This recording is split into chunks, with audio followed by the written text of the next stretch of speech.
some of the basic things that you want to think about is you want to be very clear on what problem are you solving. So what is the real core pain point that you're solving? Then you get to the bells and the whistles of what you want in your solution and how to solve that problem. The second aspect is who's the user you're solving this for. You may yourself not be the user, right? So whether the user has cereal in the morning or strawberry for breakfast, or has a wristwatch or not, uses a mobile phone or not. So really get into the mindset of that. And then finally, so you have the problem, you have the user, what is the success metric that you're designing for?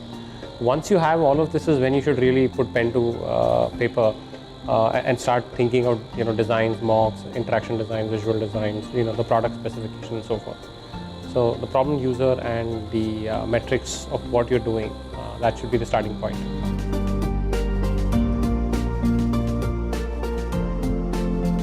To be honest, there's no magic bullet. I think just clarity of thought, vetting the idea with as many people as you can of the right demographic, of the likely customer set that you have. Perhaps even working with paper prototypes or mock-ups, and then working that through customers, and then having just short iteration cycles. So rather than have a 3-month or a 4-month or a 6-month dev cycle, have a 1-week dev cycle for the most minimal kind of viable product or feature, this thing, even beyond a mock. So you could do a mock and you could also do a real prototype and then test it with real users, right? So I think there is no magic bullet, unfortunately, I have beyond saying keep de-scoping the problem till you get to something that you can build in a week or 10 days, and then you try to test it with real users, both as a qualitative measure as well as live online in a quantitative way.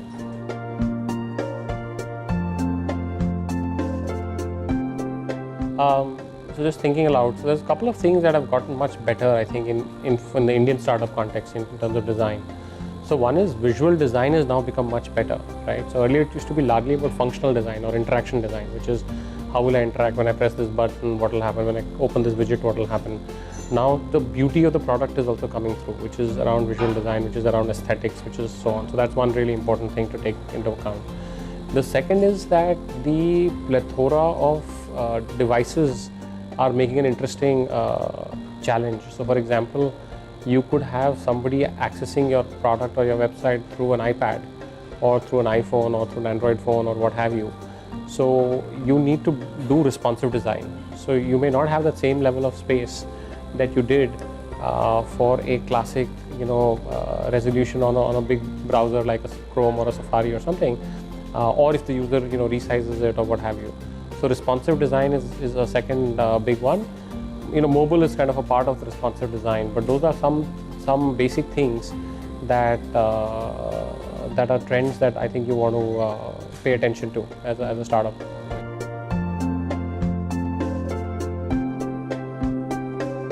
So one thing that I've noticed for sure is, and I've been following and working with startups over the last 5-6 years, more as a advisor, mentor, investor, perhaps in some small number of cases, is that the maturity of the system and the maturity of design, the maturity of product is getting much better. So what one used to see 5 years ago versus what sees one now is literally an order of magnitude better. I mean, we still have a ways to go when we compare ourselves to the Silicon Valley or some of the folks out west, but it's definitely an order of magnitude improvement, right? So if I look 2 years out, I definitely think that things are getting better, crisper, sharper in terms of some of the problems we talked about earlier, which is who's the user, what's the pain point, what is the functional design, what is the aesthetically beautiful design, whatever.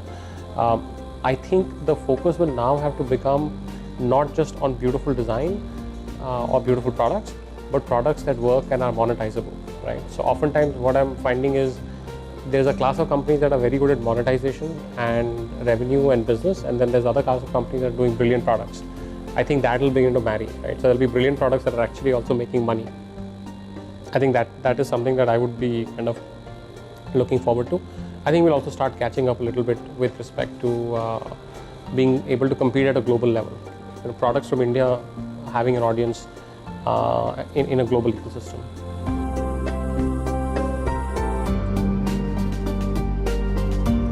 So this is a broad and a gross generalization, but nonetheless, so I think Delhi has some buzz around thinking more from a commercial bent of mind or a business bent of mind. So a lot of e-commerce companies, even where Make My Trip is based, there is Jabong and Yebi and 20 other companies in that neighborhood, are really generally approaching it from a business first approach, and then saying, here is the business problem, here is the business opportunity, how do I go solve it using technology, product, design, whatever, to solve the business problem.